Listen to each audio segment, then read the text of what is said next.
Sud Radio Parlons Vrai chez Bourdin, 10h30, 12h30, Jean-Jacques Bourdin. Bien, il est 11h04, jusqu'à midi nous allons débattre, c'est notre jeudi politique, vous le savez, plusieurs sujets de débat, mais en toile de fond, et même devant notre débat, bien avant notre débat, il y a ce qui s'est passé près d'Annecy, avec cette attaque au couteau à Annecy, je le disais, au moins 7 blessés, dont 4 enfants, 3 pronostics vitaux engagés, attaque au couteau par un homme qui a été interpellé. Vous, Félix Mathieu, vous suivez attentivement toutes les informations en provenance d'Annecy. Un homme interpellé, donc, hein, qui portait un turban. Un homme de nationalité syrienne, demandeur d'asile, inconnu de tous les fichiers, selon des sources policières citées par l'agence France Presse. Un homme qui donc a attaqué au couteau ses enfants, notamment près du lac d'Annecy, avec donc ce bilan, 6 enfants, 7 blessés au total, parmi lesquels 6 enfants, 3 seraient entre la vie et la mort, pronostic vital engagé. Le suspect, donc de nationalité syrienne, a pu être interpellé et maîtrisé dans la foulée, indique des sources policières auprès de l'agence France Presse, tandis que de son côté, le ministre de l'Intérieur, Gérald Darmanin, réagit, postant sur Twitter ce message: plusieurs personnes, dont des enfants, étaient blessés par un individu armé d'un couteau dans un square à Annecy. Gérald Darmanin, donc, qui rappelle que l'individu a été interpellé grâce à l'intervention très rapide des forces de l'ordre. Nationalité syrienne, demandeur d'asile, cela va alimenter évidemment les débats, ça c'est certain. Nous avons deux de nos 3 invités qui sont là. Yves Chantrel, qui est sénateur PS des Français établis hors de France, bonjour. Bonjour. Avec nous aussi Jérôme Bacher, qui est député LR de l'Oise. Sénateur. Et sénateur. Pourquoi j'ai dit député? J'ai dit député. Ne me voulez pas de mal. Non. Pourquoi? On est mieux au Sénat qu'à l'Assemblée nationale? Oh bah oui. Oui. Oh bah oui. C'est vrai ça? Ça dépend, c'est différent, Chantrel, mais je dirais pas qu'il y en a une mieux que l'autre. Bon, d'accord. Bon. Je constate quand même que le rôle du Sénat a pris beaucoup d'importance depuis quelques mois. Hein. C'est vrai ça, par rapport à l'Assemblée nationale. Non, mais depuis quelques années, depuis quelques années. Et c'est grâce à Emmanuel Macron, malgré lui. Et puis nous, on est très attachés à nos prérogatives et on les défend. Vous les défendez à l'Assemblée actuellement. Oui. On va en parler, mais... Ah bon, d'accord. Ah bon. Exactement. Ah non, avec ce que fait la présidente de l'Assemblée nationale, je suis désolé. Oui. Jamais on verrait une chose pareille au Sénat, justement. C'est impossible. Ah non, une présidente de l'Assemblée nationale qui s'assit sur les droits du Parlement, qui est aux ordres du pouvoir exécutif, ça ne se verrait pas, effectivement. D'ailleurs, c'est tout à l'honneur du Sénat. C'était pas forcément des présidents de gauche, puisque ça a plutôt souvent été des présidents de droite, qui arrivaient même à se démarquer de sa propre présidence, des fois. Je me souviens que Gérard Larcher, des fois, se démarquait du président Sarkozy, parce qu'il défendait les prérogatives du Parlement. Ce qui se passe est absolument scandaleux. Alors, nous allons y revenir. J'attends aussi Eduardo Riancipel, qui est porte-parole de Territoire de Progrès, parti membre de la majorité, dans un instant, qui n'aura pas évidemment le même discours que vous. La proposition d'annuler, vous savez, la PPL du groupe Lyotte, pas de vote sur l'article 1er de la PPL Lyotte, abrogeant le report de l'âge légal de 62 à 64 ans. Il n'y aura pas de vote par la volonté de la présidente de l'Assemblée nationale, Yaël Braun-Pivet. Évidemment, les oppositions font entendre leur colère dans l'Assemblée nationale. Les oppositions qui accusent le camp présidentiel d'écrabouiller la démocratie parlementaire. Écrabouiller la démocratie parlementaire, pour vous, Yann Chantrel? Oui, je suis assez d'accord, mais surtout depuis le début de ce débat sur les retraites, l'Assemblée nationale n'a jamais eu l'occasion d'avoir un vote sur ce texte. Il y a eu un vote en commission, de députés. Attendez, la commission, c'est pas l'ensemble de l'hémicycle, c'est pas l'ensemble de la représentation nationale quand même. Et surtout dans une commission où des députés LR ont été changés justement parce qu'ils n'étaient pas favorables et ils n'auraient pas remporté le... La gouille des LR, on va en parler dans un instant. La question, c'est... Vous demandez aux Français, il y a eu un sondage récemment, ils sont 70% à dire qu'ils veulent qu'il y ait un vote de l'Assemblée nationale. C'est pour ça qu'il y a ce texte. Pourquoi le gouvernement fait tout pour qu'il n'y ait pas de vote? Pourquoi? Parce qu'il va le perdre. Il n'a pas de majorité à l'Assemblée nationale. C'est exactement ça. C'est un déni de démocratie depuis le début. Nous n'arrêtons pas de le dire à travers tout ce qui a été utilisé. Je pense que d'ailleurs les Français connaissent très bien la Constitution avec tous les articles qui ont été utilisés, possibles et imaginables. Là, ils voient toute la toxicité d'ailleurs de notre Constitution à travers. Les Français savent aussi qu'au Sénat, justement, vous êtes 2 sénateurs. Oui. Qu'au Sénat, cette proposition de loi d'abrogation ne passerait pas. Oui, elle passerait pas. Alors laissons faire justement. Jérôme Bascher, elle ne passerait pas. Laisser faire justement le bon déroulement du débat si elle ne passerait pas au Sénat en plus. De quoi ont-ils peur? Non, je ne sais pas de quoi a peur la majorité présidentielle. Moi, je n'en fais pas partie, je n'en ferai pas partie. Je rassure tout le monde. S'il y avait la moindre inquiétude, non, il n'y en a jamais eu. Ma question d'actualité hier l'a encore prouvé, je crois. Non, le sujet, c'est effectivement les droits du Parlement. Et ça, c'est un vrai problème. Moi, je suis pour conserver la Constitution. Elle a fait ses preuves. Quand on veut toujours tout changer, c'est rarement dans les institutions que se trouvent les solutions claires du pays. Non, c'est parce qu'il y a des lignes assez peu claires qui sont recherchées. Le discours sur les retraites a beaucoup changé. Vous avez la réforme qui avait été préparée par Édouard Philippe, qui n'est jamais allée au bout, qui avait été votée par l'Assemblée nationale, qui n'est jamais allée au bout. Il y a une autre réforme très différente qui est passée. C'est un petit peu. Ça ressemble un peu à rien. Ils ont une petite ribouille, ils n'ont pas bien concerté. Il y a un problème, c'est que le mot concertation avec les syndicats, c'est pas les mêmes. Donc voilà, on arrive à la fin avec une Assemblée nationale qui n'aura effectivement jamais voté. C'est un problème. Moi, je le dis. Il eût été mieux que ce fût voté quand même une fois.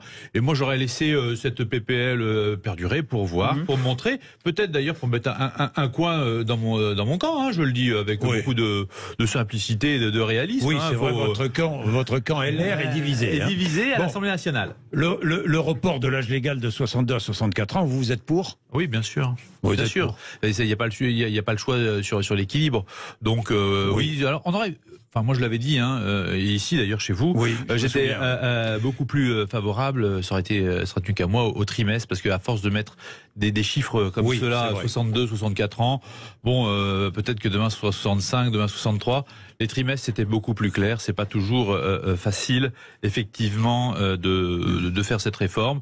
C'est vraiment dommage qu'il n'y ait pas eu de vote à l'Assemblée nationale, je le dis très, très simplement, pour que ce soit clair. Bien, j'ai vu que les premières déclarations se font autour de ce qui s'est passé à Annecy, de cette attaque. Éric Ciotti qui a pris la parole. Il ne faudrait pas non plus que les responsables politiques exploitent trop vite ce qui s'est passé à Annecy, parce que ça c'est une manie un peu française, de tous bords d'ailleurs, dans tous les camps. Oui, mais c'est à chaque fois il y a un événement.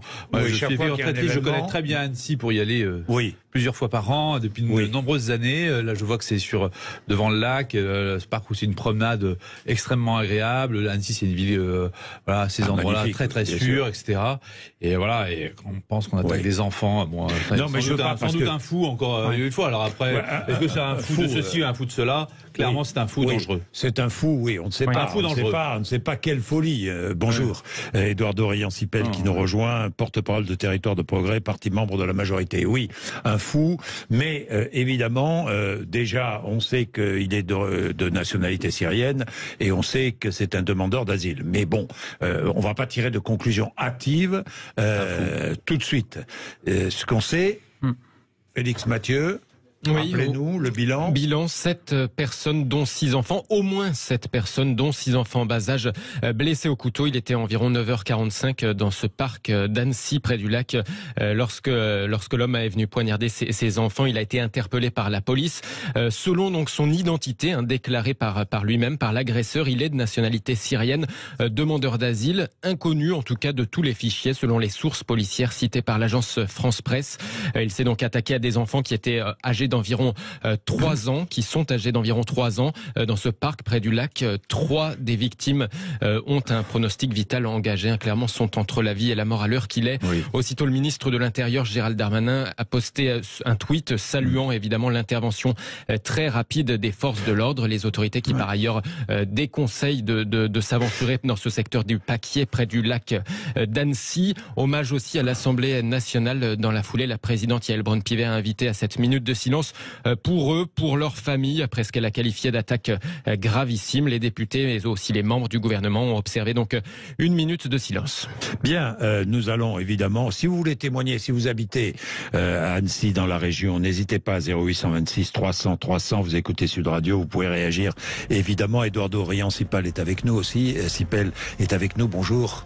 Jean-Jacques Bourdin. Merci, porte-parole de Territoire de Progrès, parti membre de la majorité, et Eduardo Riancipel, Jérôme Bachet, Yann Chantrel. Encore une fois, on ne va pas tirer de conclusions hâtives, mais bon, là, c'est toujours cette violence dans notre société qui est insupportable. Écoutez, Jean-Jacques Bourdin, je viens d'arriver, et je viens d'apprendre cet acte barbare terrible. Un homme aurait poignardé donc des enfants de moins de 3 ans, dans l'espace public, dans un parc, le lieu des enfants et des familles. C'est d'une violence inouïe, c'est un acte de barbarie absolue. Je ne sais pas quoi vous dire d'autre, si ce n'est d'abord de penser aux familles, aux victimes, et d'espérer que ces enfants s'en sortent, bien entendu. Je vous arrête parce que nous avons un témoignage venu d'Annecy. Mélissa, bonjour Mélissa. Bonjour. Bonjour. Vous connaissez le parc où l'attaque a eu lieu, Mélissa ? Bien sûr, j'habite tout près. C'est un endroit que je vais très régulièrement avec mon fils de 20 mois. Oui. Donc, voilà. Oui. Vous allez avec votre enfant dans ce parc ? Exactement, oui, c'est le plus proche de chez moi. C'est le plus proche de chez vous. Bon, vous n'en savez pas plus que nous, j'imagine, sur cette attaque, Mélissa. Non, mais qu'apparemment, il y a quand même des urgences absolues, donc ça fait mal au ventre quand même. Oui, bah évidemment, évidemment. Ce parc, c'est un parc évidemment très tranquille. Ah mais absolument, c'est puis paradisiaque à côté du lac, le pont des Amours, c'est l'endroit culte sur Annecy, la tranquillité absolue. Enfin, oui, c'est compliqué. Oui, vous tenez un magasin de vêtements pour bébés, hein, je crois, Mélissa, c'est ça ? Oui, c'est ça, je suis créatrice, oui. Vous êtes créatrice. Vous êtes comme... Mais quel âge a votre enfant, Mélissa ? Il a 20 mois. 20 mois, il n'est pas encore en maternelle, donc. Hein. Parce que là, ce sont des enfants apparemment qui ont 3-4 ans. Je ne sais pas de quelle école, je ne sais pas d'où. Vous le savez, Mélissa, ou pas ? Non, aucunement, je ne sais pas du tout qui sont ces enfants. Oui, j'imagine la stupéfaction. Chez vous comme chez nous. Hein. Exactement, oui. Chez vous comme chez nous. Merci, Mélissa. Je vous en prie. Merci, merci. Si vous voulez témoigner comme Mélissa, n'hésitez pas, 0826 300 300. Donc cet individu a été interpellé. Nous essaierons d'en savoir plus sur qui il est. Parce qu'il faut, avant de s'avancer, encore une fois, je veux être extrêmement prudent, attendons d'avoir des informations. Bien, 11h16, nous reprenons, nous allons observer une petite pause de 2 minutes et ensuite nous reprenons notre débat autour de la réforme des retraites, de ce qui se passe à l'Assemblée nationale et puis d'autres sujets que nous allons aborder, notamment le remplacement de Pôle emploi par France Travail. À tout de suite. Jean-Jacques Bourdin. Bien, il est 11h21. Vous avez de nouvelles informations concernant ce qui s'est passé à Annecy, Félix Mathieu. Oui, cette attaque au couteau avec toujours ce bilan d'au moins 7 blessés, dont 6 enfants âgés d'environ 3 ans. Le procureur devrait donner une conférence de presse à 12h30 pour apporter toutes les précisions dont il dispose à l'heure qu'il est. En tout cas, l'école maternelle du groupe scolaire quai Jules Philippe est sécurisée par la police en ce moment, selon le journal régional Le Dauphiné Libéré. Une école maternelle qui se situe à environ 100 mètres des lieux, ce parc du secteur du Paquier au bord du lac d'Annecy, dans lequel ce matin vers 9h45 un homme a fait irruption pour cette attaque au couteau. Selon l'identité qu'il déclare, cet agresseur interpellé dans la foulée, il est de nationalité syrienne, demandeur d'asile. Pour autant, la police ne le connaît pas à l'heure qu'il est. Il ne figure pas dans ses fichiers. Voilà, Jérôme Bachet, vous connaissez bien les bords du lac d'Annecy, oui.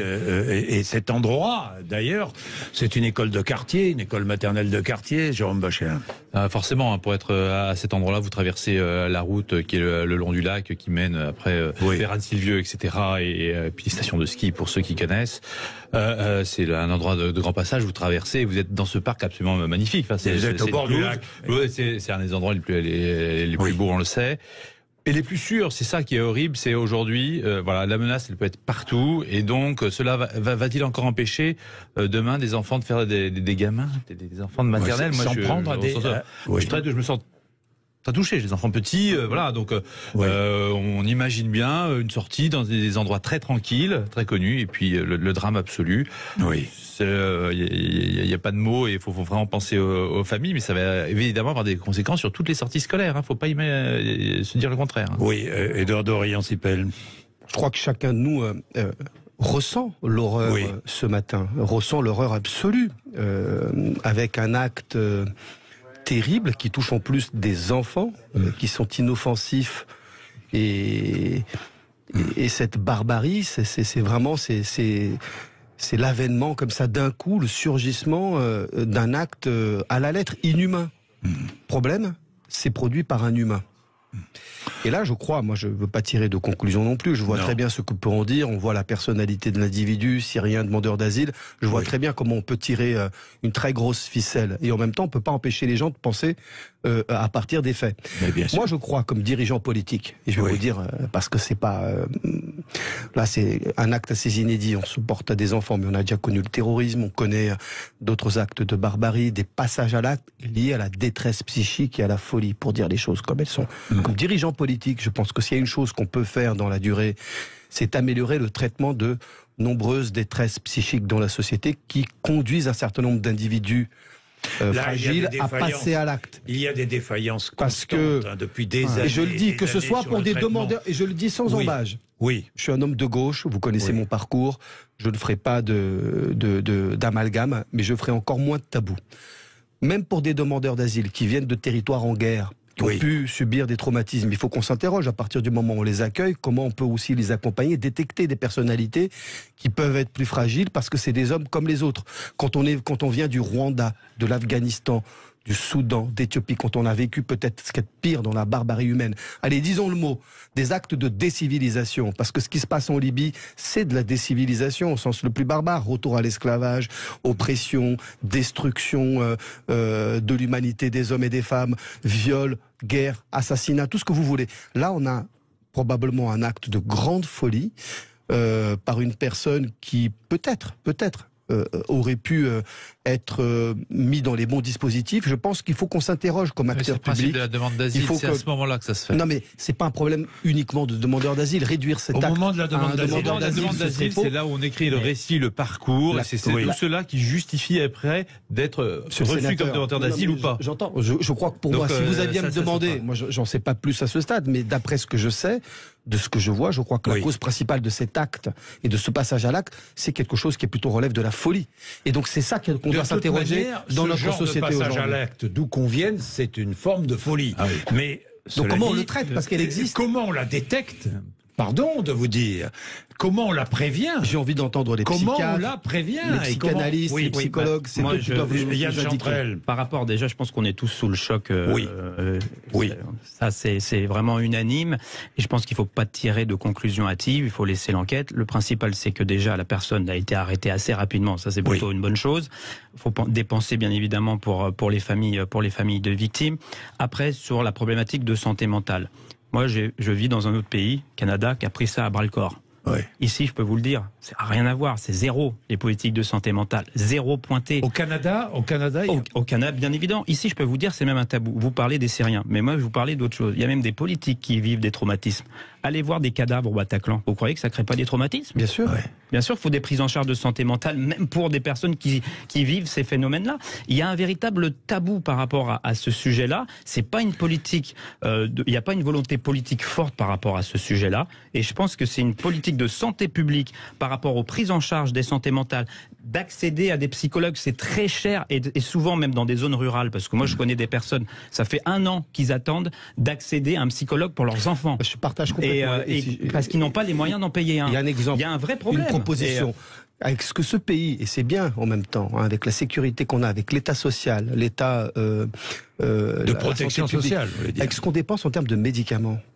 Ce que l'État rembourse quand même. Si on déplaçait 1-2% de cette somme générale vers les prises en charge de santé mentale, de traitement de la douleur psychique, de thérapeute, si on remettait le paquet là-dessus, je peux vous assurer qu'on éliminerait énormément de passages à l'acte dans la société. Il faut qu'on fasse un effort public là-dessus. À 12h05, nous aurons comme invité le docteur Gilles-Marie Vallée, qui est psychiatre et pédopsychiatre. C'est eux qu'on doit entendre. Justement. Il y a eu un excellent rapport du Sénat il y a un an là-dessus, sur l'ensemble d'une mission d'information de mémoire. Sur la prise en charge justement des sujets psychiatriques qui montrent tous les écueils et un certain nombre de solutions. Jean-Jacques Bourdin, je fais une proposition. On est les champions du monde en France, c'est une tradition et c'est une bonne chose, avoir des causes nationales. Le cancer, je ne sais trop quoi. Eh bien moi je propose que le bien-être psychique, voire la santé, absolument, vous avez tout à fait raison et bon, voilà, vous avez raison, et j'ai pas besoin d'exposer ma vie personnelle sur le sujet non plus, mais vous avez tout à fait raison. Mais je dis qu'on a le génie et les bonnes causes nationales tous les ans, dont le cancer, dont d'autres causes justes et légitimes qui améliorent la réalité dans le pays. Et je pense qu'il faut faire de la santé mentale et du bien-être psychique une grande cause nationale. Qu'on mette le paquet, qu'on en prenne conscience.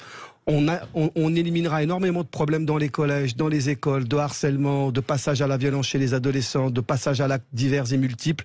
On prendra soin des gens parce qu'on va les traiter en écoutant leurs douleurs, leurs souffrances et éviter qu'ils passent à l'acte pour reproduire des violences que peut-être eux-mêmes ont subies dans leur vie. Il est 11h28, nous suivons évidemment les dernières informations en provenance d'Annecy avec Félix Mathieu. Nous poursuivons notre débat avec nos invités. Vous êtes sur Sud Radio, merci, il est 11h28. Jean-Jacques Bourdin. Il est 11h32, nous allons rappeler ce qui s'est passé à Annecy avec Félix Mathieu qui suit les dernières informations en provenance d'Annecy. Allez-y Félix. Avec au moins 7 personnes dont 6 enfants blessés par une attaque au couteau, 3 pronostics vitaux engagés, 3 victimes entre la vie et la mort. Les faits se sont produits vers 9h45 dans un parc d'Annecy, près du lac d'Annecy, près du secteur du Paquier. Selon l'identité déclarée par l'agresseur qui a été interpellé dans la foulée, il est de nationalité syrienne, demandeur d'asile, inconnu de tous les fichiers, précisent des sources policières auprès de l'agence France Presse. Vers 9h45, donc, il s'est amené dans ce parc où se trouvaient ses enfants. Elisabeth Borne se rend sur place après l'attaque. Le ministre de l'Intérieur, Gérald Darmanin, devrait lui aussi quitter Bruxelles pour rejoindre Annecy. La première ministre, députée, membre du gouvernement, en tout cas, ont observé tout à l'heure une minute de silence à l'invitation de la présidente de l'hémicycle, Yaël Braun-Pivet, pour ses enfants, pour leur famille, dit-elle, après ce qu'elle qualifie d'attaque gravissime. L'ensemble de la classe politique, évidemment, réagit. L'effroi nous saisit tous. Écrit par exemple Éric Ciotti ou encore Aurore Berger. Réaction aussi à gauche de Jean-Luc Mélenchon. Comment est-ce possible? Attaquer les petits, les frapper avec un couteau. Notre cœur est en miettes pour le leader de la France insoumise. L'horreur, l'émotion, la colère, écrit aussi le patron des députés socialistes. Tout le monde exprime l'horreur, l'émotion et la colère. Je crois que le groupe Lyotte a décidé de retirer sa proposition de loi sur la réforme des retraites. Bah oui, c'est logique. Il n'y a plus rien déjà dans cette proposition de loi. Et puis je trouve que c'est à peu près digne, étant donné les événements actuels. Pour une fois, il faut souligner la dignité de la classe politique. Nous avons un nouveau témoignage, celui de Véronique Rioton, qui est députée MoDem de Haute-Savoie. Véronique Rioton, bonjour. Oui, bonjour. Émotion partout en France, en Haute-Savoie particulièrement, Véronique Rioton, évidemment. Bien sûr. Vous avez des informations complémentaires sur cette agression ? Pas d'informations complémentaires. Je crois que dans un premier temps, en tout cas, je veux évidemment avoir une pensée pour les victimes. Quand on voit qu'un tel drame comprend des enfants qui ont à peine 3 ans, je pense que pour l'instant, c'est vraiment sur ces victimes dont il faut se concentrer. Et puis également adresser mes remerciements aux forces de police et qui sont intervenues pour contenir l'agresseur. Donc je pense que c'est ces 2 éléments-là qui sont plus importants. Nous n'aurons pas plus d'informations à court terme. À court terme, ni sur l'agresseur, ni sur l'état de santé des enfants. Oui, des enfants qui ont 3-4 ans. 3 ans. Les enfants, oui, le plus jeune a 22 mois et on sait que certains sont en urgence vitale. Donc pour l'instant, on va laisser effectivement travailler l'ensemble des secours et des forces de police. En tout cas, c'est le message qu'on souhaite faire passer. Alors évidemment, dans dans la façon dont nationalement on peut entourer les familles et puis localement laisser évidemment travailler les forces qui interviennent en secours et les forces de police. J'imagine la détresse des parents qui ont un enfant dans cette école maternelle et qui savaient que ce matin, les enfants allaient jouer. Il fait beau, il fait un temps magnifique au bord du lac d'Annecy. C'est un endroit merveilleux que les enfants allaient jouer ce matin entre eux, avec entourés des maîtresses dans la joie.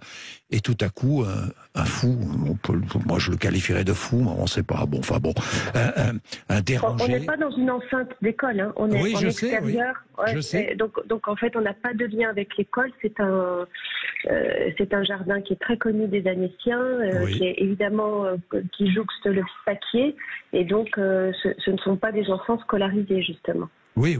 Ça n'a pas de lien avec l'école. Ça n'a pas de lien avec de relation avec l'école. Non, ce jardin est un jardin qui est dans le papier. Mais c'était des enfants. C'était des enfants d'une école maternelle voisine. Alors là, pour l'instant, moi, je n'ai pas ces informations-là. Les informations que nous avons, mais bon, encore une fois, je suis très prudent sur tout ce qu'on dit. Hein. Véronique Rioton, il faut rester prudent. Merci à vous. Hein. Merci. Je vous en prie. Merci. Merci à vous. Comme ça, des enfants qui, de l'école maternelle voisine, c'est bien ça, avec des enseignants, avec eux qui les encadraient, et puis tout à coup, ce fou qui arrive et qui poignarde des enfants de 22 mois, dit 22 mois. Vous vous rendez compte, hein? Vous vous rendez compte. Bien. Dès que nous en saurons un peu plus, nous vous donnerons les dernières informations. Allez, nous continuons. Jérôme Bachéadé est sénateur LR de l'Oise. Nous avons Yann Chantrel, qui est sénateur PS des Français établis hors de France, et Eduardo Riancipel, qui est porte-parole de Territoire de Progrès, parti membre de la majorité. Bien. On va oublier la réforme des retraites. Quelques mots sur la disparition de Pôle emploi, qui va être remplacé par France Travail. Le projet de loi a été présenté hier en Conseil des ministres. Avant le 1er janvier 2025, l'objectif, c'est de rassembler un peu les énergies pour essayer d'atteindre un objectif, c'est l'objectif du plein emploi en 2027. 5% de chômage, on est à 7,1% actuellement. Est-ce que ce texte vous paraît indispensable, Yann Chantrel ? Non, il répond pas aux vrais problèmes justement dans notre pays, parce que là, c'est le problème qu'on a. Hein, c'est qu'on met la fixation en permanence sur les plus démunis, qui sont les personnes qui touchent le RSA. Le RSA, vous savez combien c'est ? C'est un peu plus de 600 € quand on est une personne seule. 607 €. 607 €, 900 € quand on est en couple et 1200 quand on a 2 enfants, et en couple avec 2 enfants. Donc c'est pas avec ça qu'on vit. Clairement. Donc, ce qu'il faut permettre, c'est souvent en plus, c'est des personnes qui ont des problématiques aussi de logement, problématiques majeures aussi dans notre pays, qui ont des problématiques au niveau du déplacement aussi pour pouvoir se déplacer, parce que les déplacements ça coûte très cher. Donc d'aller leur imposer, d'aller des formations qui vont pouvoir être, si c'est des formations ou des choses qui correspondent effectivement à leur permettre de s'insérer. Pourquoi ça peut être une bonne chose. Mais d'ailleurs, moi, le truc France Travail, je sais très bien de quoi ça s'inspire. Ça s'inspire dans le pays dans lequel je suis, que je connais très bien, c'est le Canada. Où il y a Service Canada. C'est censé s'inspirer de ça. Donc, qui a été fait en grande partie d'ailleurs pour faire des économies dans les années 90. Oui, mais est-ce que ça fonctionne ? Moi, les budgets. Tout ce qui m'intéresse, c'est est-ce que ça fonctionne au Canada ? Ce qu'on voit, c'est ça ne fonctionne pas au Canada. Ce qu'on voit, c'est de la poudre de perlimpinpin là. Ici en France, c'est un changement de nom. C'est pas véritablement. Mais il y a quand même une volonté. Attendez. Il y a une volonté. Pas défendre le texte, mais je rappelle ce que veut faire, ce que veut l'objectif de ce texte. Une personne qui demande le RSA sera automatiquement inscrite à France Travail. Bon, il y a aujourd'hui 1 800 000 bénéficiaires du RSA. 40% des bénéficiaires sont à Pôle emploi, seulement 40% aujourd'hui. L'objectif, c'est que chaque bénéficiaire du RSA soit inscrit à France Travail pour lui permettre peut-être de se mettre à travailler, de trouver une formation et ensuite un boulot. Pourquoi est-ce que c'est contestable ? Je pose la question. Il n'y a pas de contestation sur le fait d'aider ces personnes-là. Ça, personne ne le conteste. Ce qui est contestable, c'est qu'il y a plein d'angles morts qui ne sont pas couverts. La plupart du temps, vous avez un tiers aussi, c'est peut-être pas dans vos chiffres, de personnes qui pourraient avoir le RSA qui n'y ont pas recours. C'est la raison pour laquelle nous voulons le mettre. Il faut l'automatiser. Nous, on défend la proposition du gouvernement. À France Travail, vous serez l'automatisation. C'est la grande réforme. Et la grande réforme, ça serait de l'ouvrir. C'est 25 ans à 18 ans. C'est-à-dire que dans notre pays, on accepte qu'il y a une partie de notre population qui n'est pas accès à ces minima et qui peut vivre dans la pauvreté, c'est la jeunesse. Et ça, c'est scandaleux. Ça serait une vraie réforme. Pourquoi les jeunes n'ont pas le droit d'accéder à un minimum vital à partir de 25 ans on peut, alors que c'est eux qui sont le plus dans la précarité et qui peuvent en avoir le plus besoin pour pouvoir faire des études justement en n'ayant pas la boule au ventre, parce qu'il y a beaucoup d'étudiants dans notre pays qui ne mangent pas à leur faim, et ça serait une véritable avancée, une véritable mesure. Mais on ne va pas vers ça. Le problème, c'est qu'on montre toujours du doigt les mêmes, ceux qui gagnent le moins, et on s'attaque pas à ceux qui gagnent le plus. Parce que là, il y a des études par contre non, mais ça, c'est autre chose. Non, c'est pas autre chose. Mais si, il faut mélanger. Parce que quand on axe sur un sujet précis, ça n'est pas anodin d'axer plutôt sur une catégorie de la population plutôt que s'occuper de l'autre. Ça n'est pas anodin. Mais est-ce que l'objectif du plein emploi est un bon objectif? Oui. Est-ce qu'il faut y parvenir? Évidemment. Bien évidemment qu'il faut y parvenir. Édouard Dorian-Sipel. Mais du bon emploi. Et ensuite Jérôme Bascher. Du bon emploi, bien payé. Bien payé, parce que les salaires sont très bas en France également. Très bas. C'est vrai. Mais oui, le plein emploi est un excellent objectif à atteindre et nous sommes en train de l'atteindre. Nous sommes autour de 7%. 7,1% dernier chiffre. 7,1% de chômage. Moi, j'ai connu une période où il était autour de 10 pendant ces dernières années, voire davantage. Donc, c'est une belle chose. Il y a un deuxième problème. Malgré ce faible taux de chômage, qui se rapproche du taux de plein emploi, autour de 5% de chômage, il reste un chômage structurel assez profond, très difficile à traiter par les pouvoirs publics et par notre société. Il est donc légitime de vouloir améliorer donc par des réformes des structures, des institutions et des politiques pour mieux traiter ce chômage de masse pour une partie de la population qui est souvent très éloignée. Donc moi je trouve que c'est utile de faire cette réforme de France Travail pour ces raisons-là, pour améliorer le traitement de ce chômage structurel, même si le chômage diminue en France de manière forte. Et on s'aperçoit que c'est à chaque fois la même chose. C'est ceux qui ont le moins d'études, qui sont le plus éloignés de l'emploi, qui ont le moins d'expérience, qui ont le plus de mal à trouver une première expérience qui leur permet de rentrer de manière, je dirais, significative sur le marché de l'emploi et d'avoir un emploi dans la durée. Deuxième point important, ce RSA, jusqu'à présent, minimum un tiers des gens qui peuvent en bénéficier n'en bénéficient pas pour des raisons administratives parce qu'ils ne savent pas comment le faire. On a proposé de le faire à la source. C'était une proposition de campagne d'Emmanuel Macron. Il la tient, sa promesse. Et dans la réforme en question, on propose en effet, on s'inscrit à France Travail, on est automatiquement bénéficiaire du RSA. Donc c'est une avancée. Je ne sais pas si c'est la solution miracle, je ne crois pas aux solutions miracles, mais il faut qu'on soit plus agile, plus mobilisé, plus intelligent, qu'on ait là le courage de réformer pour s'attaquer à cette part de chômage structurel qui touche toujours les mêmes. Alors, sur le RSA, c'est une forme d'entrée dans le parcours professionnel. Il y a quand même un autre chiffre qu'il faut regarder, c'est que 61% des bénéficiaires du RSA disent avoir besoin d'aide et d'accompagnement pour aller vers le travail. Qu'est-ce que vous en pensez, Jérôme Bascher ? J'ai l'avantage d'être sans doute l'un des plus vieux ici et donc d'avoir écrit, j'étais en cabinet ministériel, et la loi créant Pôle emploi et la loi créant le RSA. Oui. J'ai l'avantage d'être conseiller départemental et d'être le seul et de gérer le RSA. Oui. Donc on va vous dire les choses simplement. Au RSA, vous avez des gens qui, au moment où il y avait un chômage de masse, étaient sous-qualifiés, etc., et étaient très loin de l'emploi, donc c'était une des façons de les aider. Et puis une partie des gens, les 61% et peut-être même plus, qui sont très très éloignés de l'emploi et qui ne sont même pas employables. Il faut dire les choses. Il y a un public difficile qui n'est pas employable. Mais vous croyez que les départements se sont tournés les pouces sur le RSA? C'est le département qui paye le RSA aujourd'hui. Hein, oui, bien sûr. Très, très, très largement. Et c'est le département qui est en charge de l'insertion. Et donc, qu'est-ce qu'on fait dans tous nos départements, quelle que soit la couleur? On fait des chantiers d'insertion. Ah, peut-être que les crédits ont diminué sous Emmanuel Macron pour insérer les gens au RSA. On prend nos RSAistes, comme on dit vulgairement, pour les mettre dans ces chantiers d'insertion. Voilà, voilà ce qu'on essaye de faire. Aujourd'hui, le chômage diminue sans France Emploi. C'est là encore de la poudre de perlimpinpin pour laisser son nom et avoir tout réformé selon France. Et une autre chose importante, qu'est-ce qu'on met dans France Emploi là c'est France Travail, pardon. France Travail.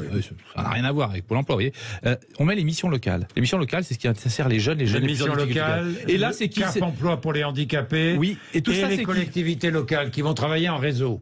Oui, on les oblige. Alors qu'aujourd'hui, ça marche très bien avec les missions locales sur une base volontaire. Oui, on fait une fois encore, un grand machin depuis Paris.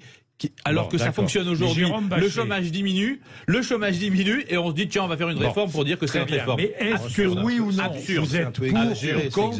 Non mais attendez, on va pas tout mélanger parce qu'on est en train de tout mélanger. Je voudrais qu'on se concentre sur le RSA, sur les bénéficiaires du RSA. Alors Jérôme Bachet, est-ce que le fait de les inciter, parce que c'est pas inscrit dans la loi, mais il y a une expérimentation dans 18 départements qui est conduite, de les obliger, plus qu'inciter, à 15 à 20 heures d'activité hebdomadaire, formation ou J'y suis très favorable. Vous y êtes favorable ou pas? Très favorable. Très favorable. Pourquoi ça n'a pas été fait jusqu'à maintenant? Parce qu'il y a eu des interdictions faites. Le premier département qui a tenté de le faire, c'était le Bas-Rhin.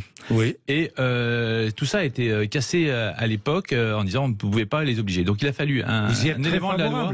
Donc vous êtes favorable à cette réforme? Pas à toute cette réforme, à la partie sur le RSA pour maintenant que le chômage a baissé, pouvoir les remettre au travail et à l'emploi, c'est possible, il faut le faire. Bien, on va couper là notre débat parce que d'abord on a un peu de pub, ensuite je voudrais avoir les dernières informations en provenance d'Annecy. Vous êtes sur Sud Radio, vous ne ratez rien, tout de suite. Jean-Jacques Bourdin. Bien, Félix Mathieu, a-t-on de nouvelles informations sur ce qui s'est passé à Annecy? Un nouveau bilan humain, 5 blessés, dont 4 enfants en très bas âge.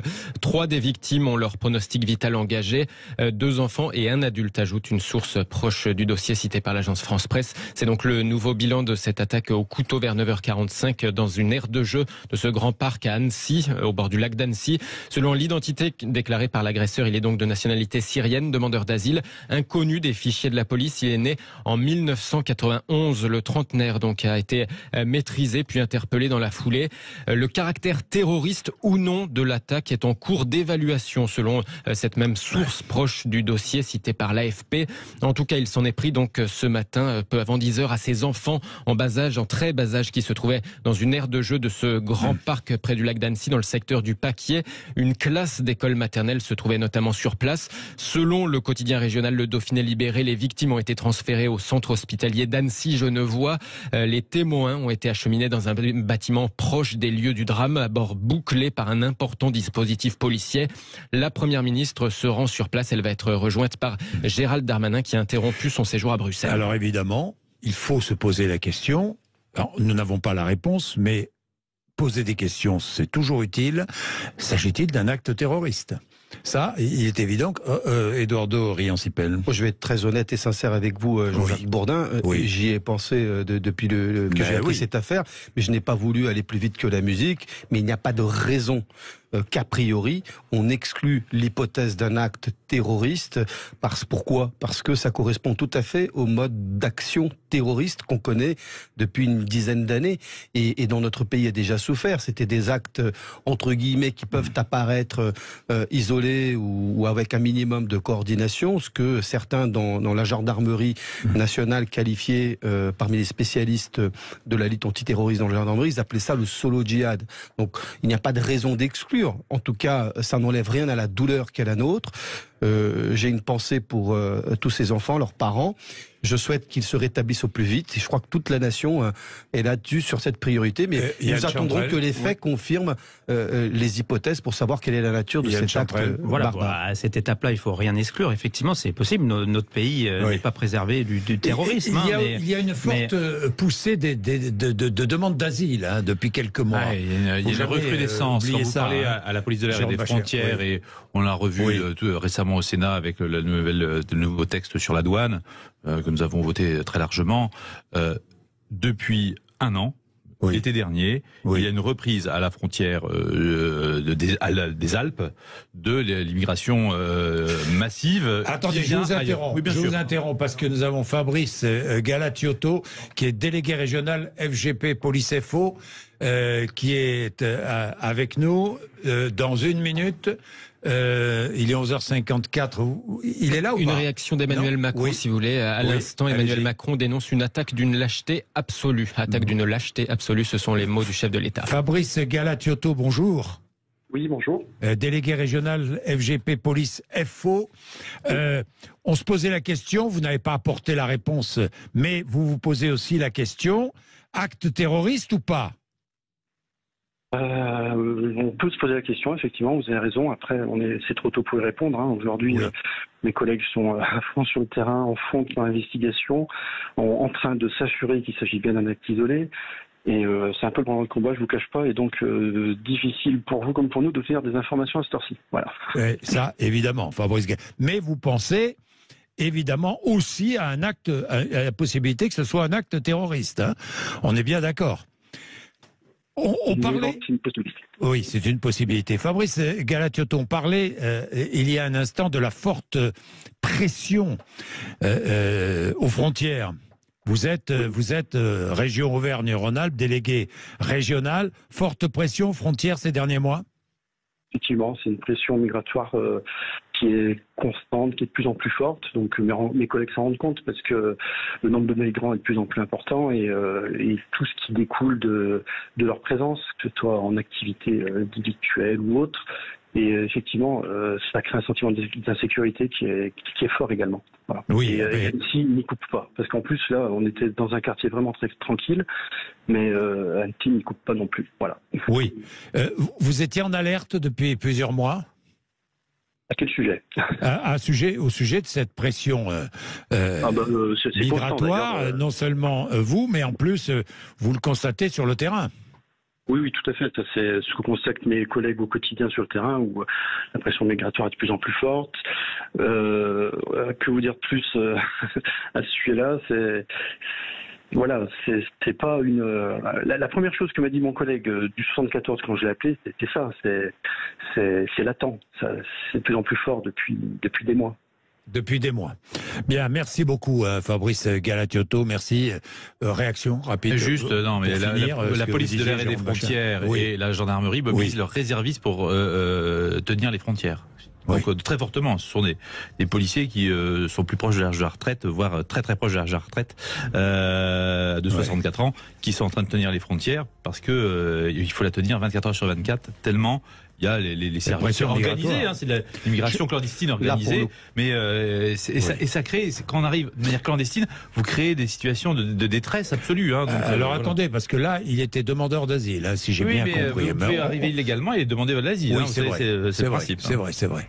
Non, mais d'ailleurs, on connaît très bien. Moi, j'ai beaucoup travaillé sur ces questions à l'Assemblée nationale, et on sait très bien quelles sont, y compris les modalités d'infiltration de terroristes ou de gens qui veulent s'apprêter à porter des actes terroristes. Les filières de migrants ou de clandestines et d'immigration clandestine embarquent souvent des personnes qui ont des velléités terroristes, islamistes sur notre sol. C'est ainsi qu'un certain nombre de terroristes sont passés chez nous. On s'infiltrant parmi les migrants ou les réseaux qui les portent.